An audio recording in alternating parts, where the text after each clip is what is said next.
Here is the number one thing I think you can do to change, to have more effect, to have a more meaningful, impactful life right now. Begin now planning and training for your assignment as though you know it's a sure thing coming ahead of you. Get a hold of this thing by faith. Like some of you have been praying for change in your life. Get a hold of it by faith, but begin preparing now for this change. Use this time. Be effective.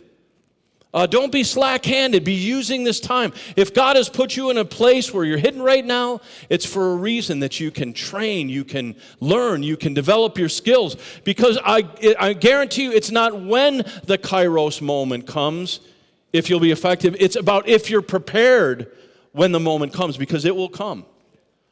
Brothers and sisters, the door of opportunity, the door to your assignment will open up. It will come, but it's important for us to be prepared. Think of David as he went out. His Kairos moment, his life-changing moment was there when he battled Goliath. But what does it say? The Bible says that he had already faced the bear. He had faced the lion. He'd been training himself. The second thing is condition your mind. Forgetting those things that are behind you and looking forward to those things which are ahead. I'll tell you the big thing that I think is important for us right now is to get clarity on the destiny that God is calling you into. It'll bring faith. It'll bring resonance into your life.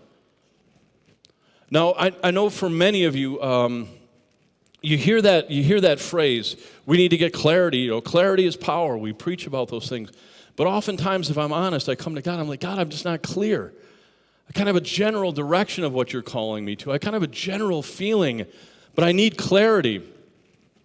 And oftentimes, as God is developing our mental muscle, our perseverance, and as He's developing our ability to see, it's kind of like you're on your hands and knees looking for stones in a path that have been overgrown, and you're trying to part the weeds to find where they are. I know sometimes this vision isn't clear, like you can stand up and shout at the top of your lungs, your 5-year plan and all the subpoints to it. I know you might be just like, Dave, I'm going in that direction. But even though your vision is narrowed, keep moving forward, because it will give you the mental muscle to take ground. Be world class in your preparation. Jesus said the sons of this age are more shrewd in relationship to their own kind than the sons of light. I always heard that, and I would think, Lord, I'm kind of offended there. How are the people of this age more shrewd in relationship to their own kind? Then one day he said, I had a friend that was going to med school, and I remember talking to him as he would prepare for med school. I mean, sleepless nights as he did his residency, and all this time and energy and money that he put into preparation.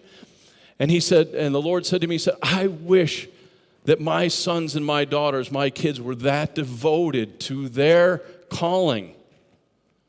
Then these people that are, it's a great thing to be a doctor. Don't get me wrong. It's an incredible thing. But it's a temporal thing. You, ladies and gentlemen in this room, have something so much more significant. You have the ambassadorship to the kingdom of heaven at your hands.